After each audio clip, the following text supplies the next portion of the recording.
Gudakesha meditation ಬಗ್ಗೆ ಸ್ವಲ್ಪ ತಿಳಿಸಿ ಗುರೂಜಿ ಅಂತ. ಪಿರಮಿಡ್ ವ್ಯಾಲೀಸ್ ಅಂತ ಕೇಳಿದ್ರಿ, ಕನಕಪುರ ರೋಡಲ್ಲಿದೆ. ಗುಡಾಕೇಶ ಅನ್ನೋದು ಅರ್ಜುನನ ಹೆಸರು.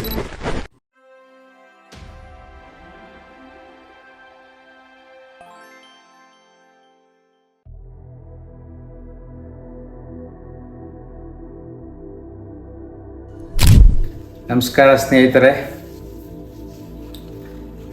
ನಮ್ಮ ಹ್ಯಾಪಿ ಲೈಫ್ ಯೂಟ್ಯೂಬ್ ಚಾನಲ್ ಒಬ್ಬರು ಪ್ರಶ್ನೆ ಕೇಳಿದ್ದಾರೆ, ಗುಡಾಕೇಶ ಮೆಡಿಟೇಷನ್ ಬಗ್ಗೆ ಸ್ವಲ್ಪ ತಿಳಿಸಿ ಗುರೂಜಿ ಅಂತ.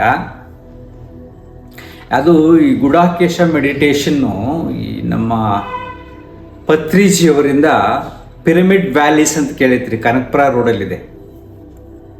ಅವರಿಂದ ಸ್ವಲ್ಪ ಡಿಸೈನ್ ಮಾಡಿ ಅವರ ಭಕ್ತರು ಪ್ರಾಕ್ಟೀಸ್ ಮಾಡ್ತಾ ಇದ್ದಾರೆ. ಗುಡಾಕೇಶ ಅನ್ನೋದು ಅರ್ಜುನನ ಹೆಸರು. ಶ್ರೀಕೃಷ್ಣ ಅವರು ಹೇಳ್ಕೊಟ್ಟಿರ್ತಾರೆ, ನಿದ್ರೆಯನ್ನ ಗೆದ್ದವನು ಅರ್ಜುನ. ಆ ಪದವನ್ನು ಉಪಯೋಗಿಸಿ ಇವರು ಗುಡಾಕೇಶ ಮೆಡಿಟೇಷನ್ ಅಂತ ಡಿಸೈನ್ ಮಾಡಿದ್ದಾರೆ. ಅದ್ರಲ್ಲಿ ಏನಿದೆಯಪ್ಪ ಅಂದರೆ ಇಟ್ಸ್ ವೆರಿ ಸಿಂಪಲ್ ಆ್ಯಕ್ಚುಲಿ. ಅವ್ರು ಮೊದಲೆಲ್ಲ ಏನು ಹೇಳ್ಕೊಡ್ತಾರೋ ಅದನ್ನೇ. ಯೋಗ ನಿದ್ರಾ ಪ್ಲಸ್ ಮೆಡಿಟೇಷನ್, ಆನಾಪಾನಸತಿ ಅಂತ ಕರೀತಾರೆ.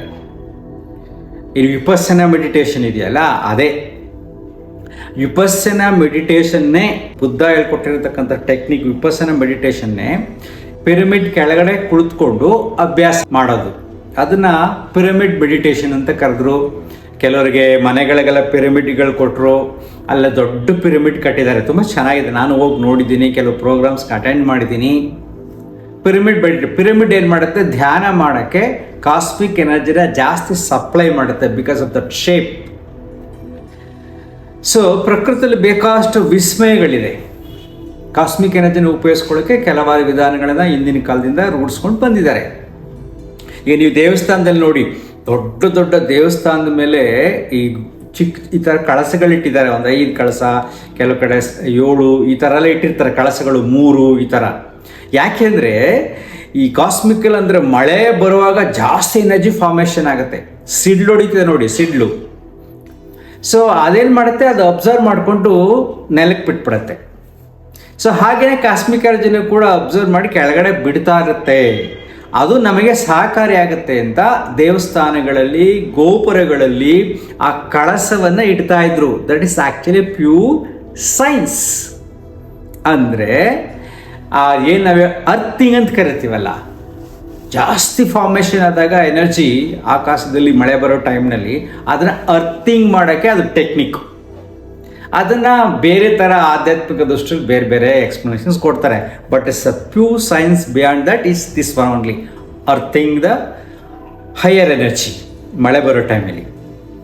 ನಾವು ಈಗ ಗುಡಾಕೇಶ ಮೆಡಿಟೇಷನ್ ಬರೋಣ. ಗುಡಾಕೇಶ ಮೆಡಿಟೇಷನಲ್ಲಿ ಏನು ಮಾಡ್ತಾರೆ ಗೊತ್ತಾ, ಕುಳಿತುಕೊಂಡು ದೇಹ ಕಡೆಲ್ಲ ಗಮನ ಹರಿಸಿ ಮನಸ್ಸನ್ನು ಖಾಲಿ ಮಾಡೋದು. ಯೋಗ ನಿದ್ರಾ ಟೆಕ್ನಿಕ್ ಹೇಳ್ಕೊಡ್ತಾರೆ. ಧ್ಯಾನ ಮಾಡ್ತಾ ಸಡನ್ನ ಮನಸ್ಸು ಸಂಪೂರ್ಣವಾಗಿ ಖಾಲಿ ಮಾಡಿ ಅಲ್ಲಿ ದೇಹಕ್ಕೆ ಸಂಪೂರ್ಣವಾದ ವಿಶ್ರಾಂತಿಯನ್ನು ಒದಗಿಸುವುದು ಕಾನ್ಸಿಯಸ್ಲಿ.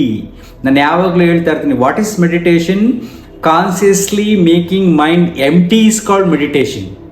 ಧ್ಯಾನ ಅಂದರೆ ಹಂಗನೆ ಪ್ರಜ್ಞಾಪೂರ್ವಕವಾಗಿ ಮನಸ್ಸನ್ನು ಖಾಲಿ ಮಾಡುವುದೇ ಧ್ಯಾನ, ಬೇರೇನಲ್ಲ.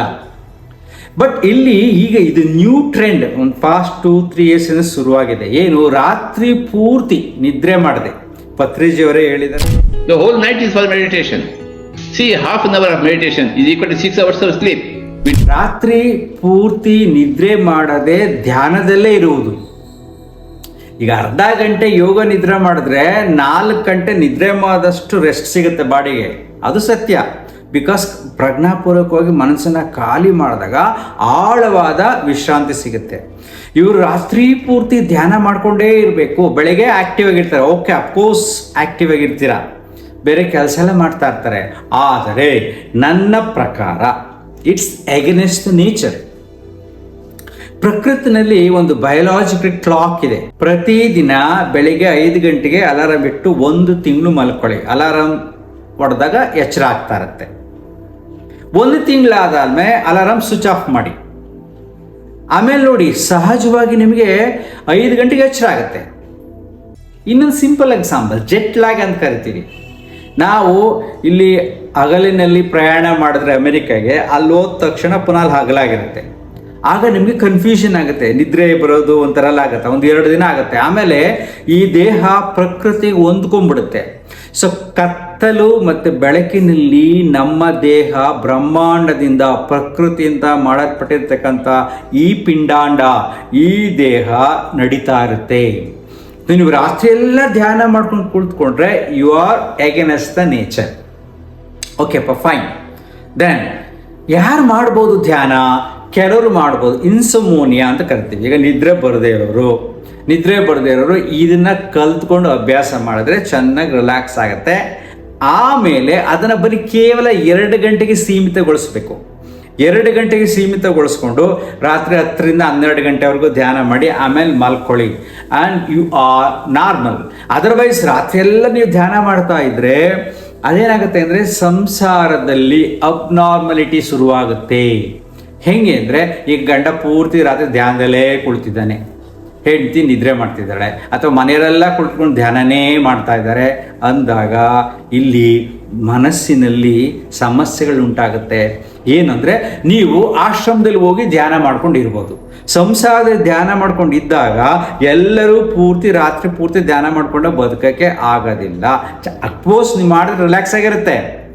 ಧ್ಯಾನ ಮಾಡ್ಕೊಂಡು ಹೋದಾಗ you become separate from the society or from the family. ಯಾಕೆ ಫೀಲಿಂಗ್ಸೇ ಚೇಂಜ್ ಆಗಿಬಿಡುತ್ತೆ, ನಿಮ್ಮ ಚಿಂತನೆಗಳು ಬದಲಾಗುತ್ತೆ.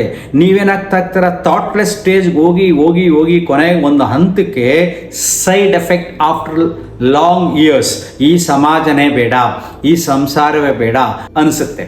ಅವ್ರು ಹೋಗಿ ಅವಾಗ ಏನಾಗುತ್ತೆ, ಆಶ್ರಮಗಳಿಗೆ ಸೇರ್ಕೊಬೇಕಾಗತ್ತೆ. ಅಥವಾ ತಪ್ಪೇನಿಲ್ಲ, ಆಶ್ರಮವಾಸಿಗಳು ಯಾರು ಕೂಡ ರಾತ್ರಿ ಪೂರ್ತಿ ನಿದ್ರೆ ಮಾಡೋರಿಲ್ಲ.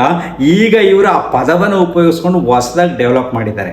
ಸೊ ನಾನು ವಿಡಿಯೋ ಮಾಡೋ ಉದ್ದೇಶ ಏನು ಅಂದರೆ, ನೀವು ಗುಡಾಕೇಶ ಮೆಡಿಟೇಷನ್ ಕಲ್ತ್ಕೊಳ್ಳಿ.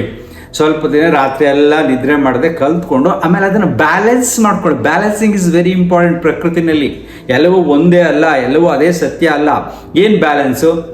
2 ಗಂಟೆ ಮೆಡಿಟೇಷನ್ ಮಾಡಿ ಮಲ್ಕೊಳ್ಳಿ. ಅದು ಬೆಳಿಗ್ಗೆ ಎದ್ದರೆ ಆವಾಗ ಮೆಡಿಟೇಷನ್ ಮಾಡಿ. It's very fine. Your life will be very normal. ರಾತ್ರೆಲ್ಲ ಧ್ಯಾನ ಮಾಡ್ಕೊಂಡು ಕುಳಿತುಕೊಂಡ್ರೆ ಸ್ವಲ್ಪ ದಿನ ಆದಮೇಲೆ ಸಮಸ್ಯೆಗಳು ಉಂಟಾಗತ್ತೆ. ಪ್ರಕೃತಿ ನಿಯಮ ಅದಲ್ಲ. ಕತ್ತಲು ಇರಬೇಕು, ಕತ್ತಲೆ ಟೈಮಲ್ಲಿ ರಿಲ್ಯಾಕ್ಸ್ ಮಾಡಬೇಕು, ಬೆಳಕಾದಾಗ ಮನಸ್ಸು ಎಚ್ಚರಗೊಳ್ಬೇಕು. ಅದನ್ನು ನಾವು ಬ್ರಾಹ್ಮಿ ಮುಹೂರ್ತ ಅಂತ ಕರಿತೀವಿ. ಬೇಕಾದ್ರೆ 4 ಗಂಟೆಗೆ ಎದ್ದು 4ರಿಂದ 6 ಗಂಟೆ ಧ್ಯಾನ ಮಾಡಿ, ನೀವು ನಾರ್ಮಲ್ ಆಗಿರ್ತೀರ. ಅದರ್ವೈಸ್ ಏನಾಗುತ್ತೆ, ಮೈಂಡ್ ಚೇಂಜ್ ಆಗ್ತಾ ಹೋಗುತ್ತೆ. ನೆಕ್ಸ್ಟು ದೊಡ್ಡ ಸಮಸ್ಯೆ ಬರೋದು. ಸೊ ಇವರು ಧ್ಯಾನ ಮಾಡ್ತಾ ಹೋದಾಗ ಏನಾಗ್ತಾ ಇರುತ್ತೆ ಅಂದರೆ, ಕೆಲವರು ಮಾಂಸಾಹಾರಿಗಳಿದ್ದರೆ ಅವ್ರಿಗೆ ಫ್ಯಾಮಿಲಿಯಲ್ಲಿ ಪ್ರಾಬ್ಲಮ್ ಆಗುತ್ತೆ. ಬೇರೆಯವರೆಲ್ಲ ಮಾಂಸಾಹಾರ ತಿನ್ನಬೇಕು ಅಂತಾರೆ, ಇವ್ರಿಗೆ ರಾತ್ರಿ ಎಲ್ಲ ನಿದ್ದೆ ಮಾಡೋರಿಗೆ ಮಾಂಸಾಹಾರ ತಿನ್ನಬೇಕು ಅನ್ಸೋದಿಲ್ಲ. ಆಫೀಸ್ಗೆ ಹೋಗ್ತಾರೆ, ಇವರು ರಾತ್ರಿ ಎಲ್ಲ ಧ್ಯಾನ ಮಾಡ್ಕೊಂಡು ಆಫೀಸ್ಗೆ ಹೋಗ್ತಾ ಇದ್ರೆ ಅಲ್ಲಿರ್ತಕ್ಕಂಥ ಜನರ ಜೊತೆ ಹೊಂದಾಣಿಕೆ ಆಗೋದಿಲ್ಲ. ಸೋಷಿಯಲ್ ಸಿಸ್ಟಮಲ್ಲಿ ಪೂರ್ತಿ ತೊಡಗಿಸ್ಕೊಳ್ಳೋಕ್ಕೆ ಆಗೋದಿಲ್ಲ. ಮಾಡ್ತಾ you become separate from the society and the ಸಂಸಾರ, ಫ್ಯಾಮಿಲಿಯಿಂದ ಸಪ್ರೇಟ್ ಆಗ್ತೀರಾ. ಇದು ಸಮಸ್ಯೆ ಆಗುತ್ತೆ. ನೆಕ್ಸ್ಟ್ ನೋಡಿ, ಇಸ್ ವೆರಿ ವೆರಿ ಇಂಪಾರ್ಟೆಂಟು. ನೀವು ನೋಡ್ರಪ್ಪ, ಯಾವುದೇ ಟೆಕ್ನಿಕ್ಗಳು ಹೊಸದಾಗಿ ಬರ್ತಾಯಿ. ಗುಡಾಕೇಶ ಮೆಡಿಟೇಷನ್ ಮೊದಲಿಂದ ಅನಾದಿ ಕಾಲದಿಂದ ಬಂದಿರೋದಿಲ್ಲ. ಈಗ ಯಾರಾದರೂ ಒಬ್ಬೊಬ್ಬರು ಒಂದೊಂದು ಡಿಸೈನ್ ಮಾಡ್ತಾ ಹೋಗ್ತಾರೆ. ಮೊದಲು ಯೋಗ ಅಂತಿದೆ. ಪತಂಜಲಿ ಯೋಗ ಪ್ರಕಾರವಾಗಿ, ಯೋಗ ಸೂತ್ರಗಳ ಪ್ರಕಾರವಾಗಿ ಯೋಗ, ಯಮ, ನಿಯಮ, ಆಸನ, ಪ್ರಾಣಾಯಾಮ, ಪ್ರತ್ಯಾಹಾರ, ಧ್ಯಾನ, ಧಾರಣ 8 limbs ಆಫ್ ಯೋಗ ಅಂತ ಕರಿತೀವಿ. ದಟ್ ಈಸ್ ಕಾಲ್ಡ್ ಅಷ್ಟಾಂಗ ಯೋಗ. ಅದರಲ್ಲಿ ಅದು ತುಂಬ ಸಾಧಕರಿಗೆ, ತುಂಬ ಸ್ಪಿರಿಚುವಲ್ ಪ್ರಾಕ್ಟೀಸ್ ಮಾಡೋರಿಗೆ. ಬಟ್ ಅದನ್ನು ಯಾರೂ ಮಾಡ್ತಾ ಇಲ್ಲ. ಅದರಲ್ಲಿ third party they are using asanas ಉಪಯೋಗಿಸ್ಕೋತಾರೆ, ಸ್ವಲ್ಪ ಪ್ರಾಣಾಯಾಮ ಉಪಯೋಗಿಸ್ಕೋತಾರೆ, ಸ್ವಲ್ಪ ಧ್ಯಾನವನ್ನು ಉಪಯೋಗಿಸ್ಕೋತಾರೆ. ಪೂರ್ತಿ ಯಾರೂ ಉಪಯೋಗಿಸ್ಕೊಳ್ಳಲ್ಲ. ಬಟ್ ಅದನ್ನು ಹೆಂಗೆ ಮಾಡಿದ್ದಾರೆ ಗೊತ್ತಾ? ಯೋಗದಲ್ಲಿ ಪವರ್ ಯೋಗ, ಮೈಕ್ರೋ ಯೋಗ, ಮ್ಯಾಕ್ರೋ ಯೋಗ, ಫ್ಲೈಯಿಂಗ್ ಯೋಗ, ಏನೆಲ್ಲ ಮಾಡೋದು, ಹಗ್ಗ ಕಟ್ಕೊಂಡು ಯೋಗ ಮಾಡೋದು, ನೀರಲ್ಲೆಲ್ಲ ಯೋಗ ಮಾಡೋದು, ವಿಚಿತ್ರ ಮಾಡ್ತಾ ಇರ್ತಾರೆ. Technique is the same, different ಫಾರ್ಮೆಟಲ್ಲಿ ಹೇಳೋದು, ಡಿಫ್ರೆಂಟ್ ಹೆಸರಲ್ಲಿ ಹೇಳೋದು. ಅವಾಗ ಜನ ಹೊಸ ಪದಗಳಿಗೆ ಜನರು ಕಾಯ್ತಾ ಇರ್ತಾರೆ. ಅವಾಗ ಏನು ಮಾಡ್ತಾರೆ, ಅದರಲ್ಲೇನೋ ಇದೆ, ಇದರಲ್ಲಿ ಏನೋ ಇದೆ ಅಂತ ಮಾಡ್ತಾರೆ. ನೋಡಿ, ಗುಡಾಕೇಶ ಮೆಡಿಟೇಷನ್ ಮಾಡಬೇಕಾ? ಹೋಗಿ ಯಾರ್ಯಾರು ಮಾಡಬೇಕು ಅಂತ ಹೇಳ್ತೀನಿ ನೋಡಿ ಕರೆಕ್ಟಾಗಿ.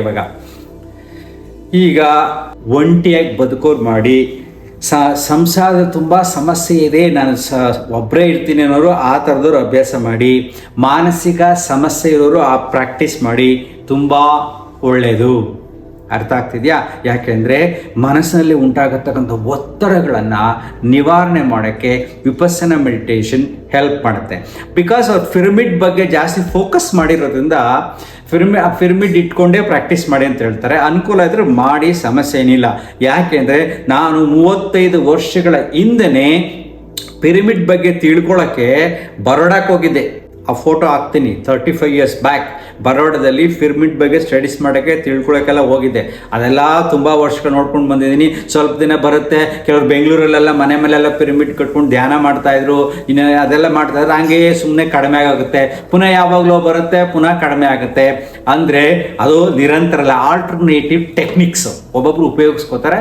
ನಿಮ್ಮಿಷ್ಟ ಬಂದಾಗ ಪಿರಮಿಡ್ ಸಿಕ್ಕಿದ್ರೆ ಮಾಡಿ, ಇಲ್ಲದ್ರೆ ಹಾಗೆ ಬೇಕಾದರೆ ಪ್ರಾಕ್ಟೀಸ್ ಮಾಡಿ.